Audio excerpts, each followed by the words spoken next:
All right, guys. So we're going to go ahead and move on to the next page. Now I have this page over here. Write down all your bills due before the next payday. But this page is also over here where it says payday bills planner. You see that, guys, how it's all empty? So that's what it looks like. It doesn't say write down all your bills before the next payday. It just says payday bills planner. All right. But here I wrote it for the example, write down all your bills due before the next payday. So for example, we wrote down September 1st, 2025 is our first payday. So our second payday will be on the 8th. So that means I'll write down all my bills that are due between the 1st and the 7th. So I go ahead and write down how much my check was, which was 2,500. Then under due dates, I'll write down all the dates that all my bills are due. Then I'll write a list of all my bills.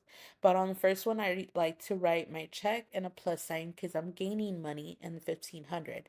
After that, I'll start subtracting all my bills and put a little check mark every time I pay my bills. That way I know I'm paying everything on time. And then I'll put how much everything was. And at the very bottom, I'll put the total and bill total. How I'll add up all those bills and then I'll put it right there where it says bill total. So it came out to 2150.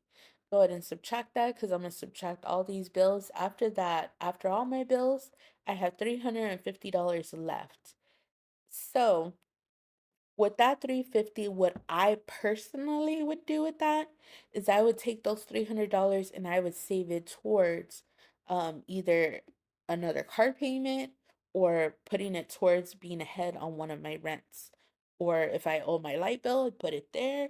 Or put, hey, $100 on the savings, $100 to the rent pile, and $100 to the car payments.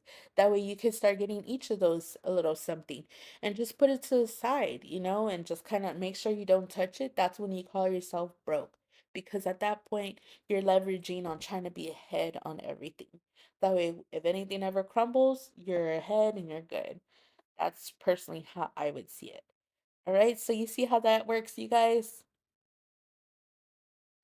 So I take out all those payments that are due between the 1st and the 7th, and I would be left with that 350.